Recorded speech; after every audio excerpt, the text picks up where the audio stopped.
आपण आपल्या इथे फुटलेल्या दुधाचं जनरली पनीर बनवतो, पण आज मी तुम्हाला एक नवीन रेसिपी बनवून दाखवणार आहे, रसमलाई। तर चला आपण बनवूया फुटलेल्या दुधापासून रसमलाई। रेसिपीला सुरुवात करूया।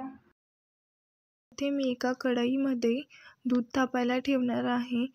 तर मी टोटल 1 लिटर दूध घेतलं आहे आपल्या रबडीसाठी। आपल्याला अगोदर सर्वात रबडी करून घ्यायची आहे, कारण दूध तापायला वेळ लागतो, म्हणजे आपल्याला दूध आटवायचं आहे। दूध आटायला वेळ लागतो, म्हणून मी सर्वात अगोदर दूध तापवून आणि आटवून घेणार आहे।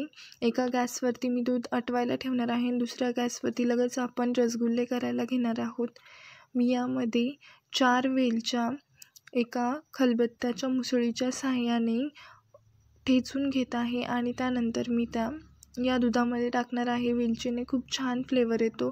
तुम्ही सगळं वेलच्या टाकायच्या नसेल तर वेलची पावडर पण टाकू शकता। आता मी हे दूध दुसऱ्या गॅसवरती ठेवून लगेच रसगुल्ले करायला घेत आहे।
आपल्याला जास्त उकळू द्यायची नाही आहे, बस 2-3 उकळ्या घ्यायच्या आहे आणि लगेच गॅस बंद करायचा आहे। आणि इकडे आपली रबडीची पण दूध रेडी होत आहे। तुम्ही बघू शकता याची क्वांटिटी थोडीशी कमी झालेली आहे, म्हणजे हे छान आटत चाललेलं आहे। यापेक्षाही आपल्याला कमी करायचे आहे। तुम्ही कडाकडाने त्याचे साय आलेली असेल ती काढून मध्ये टाकायची आहे, नाहीतर कडा खूप कडक होऊन जातील, त्यामुळे कडेकडेची साय काढत राहायची आहे मधून मधून।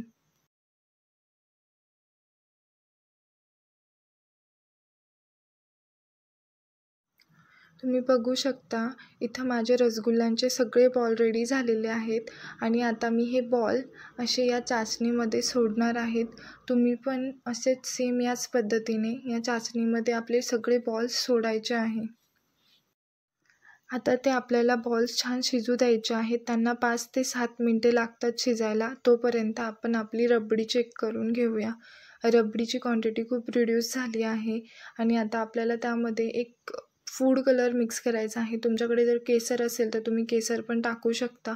मी सगळ्यांकडे केसर अवेलेबल राहत नाही म्हणून मी ते फूड कलर टाकत आहे. मी एक छोटासा चिमूटभर फूड कलर टाकत आहे. तुम्ही बघू शकता फूड कलरने छान कलर येत आहे. मी फक्त कलरसाठी यूज करत आहे. तुम्हाला जर वाटलं की नाही टाकायचं तर तुम्ही स्किप पण करू शकता.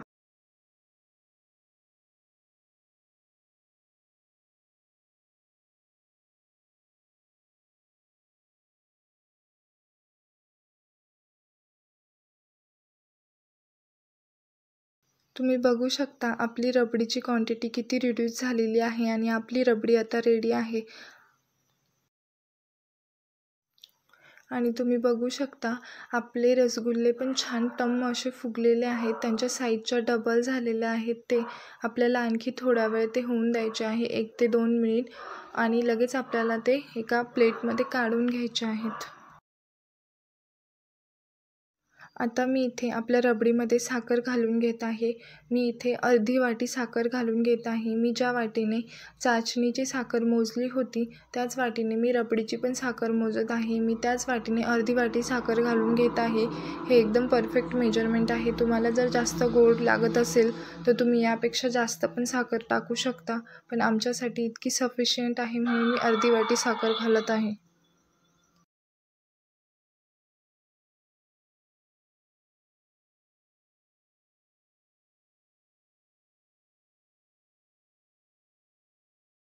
आता मी एका प्लेटमध्ये आपले रसगुल्ले काढून घेत आहे. छान आपल्याला ते पाणी गाळून घ्यायचं आहे. जास्त पाणी येऊ द्यायचं नाही आहे, नाहीतर ते खूप पाणी पाणी होऊन जाईल आणि आपल्या रबडीची टेस्ट बिघडेल. मी छान गाळून घेत आहे. आता तुम्ही बघू शकता आपले रसगुल्ले छान रेडी झालेले आहेत. आता आपण यामध्ये आपली रबडी घालून घेऊया आणि याला 5 ते 7 तास फ्रीजमध्ये ठेवून छान सोक व्हायला ठेवून देऊया. आता मी इथे आपली रसगुल्ल्यांमध्ये रबडी घालून घेत आहे आणि छान आपली रसमलाई इथे रेडी झालेली आहे. आता आपल्याला ही 5 ते 6 तास आपल्या फ्रीजमध्ये ठेवायची आहे म्हणजे छान छान ॲब्झॉर्ब होईल रसमलाई. इथे आता 5 ते 6 तास झालेले आहे आणि आपली रबडी छान रेडी आहे. मी हिला थोडीशी गार्निशिंग करून लगेच सर्व करायला घेत आहे.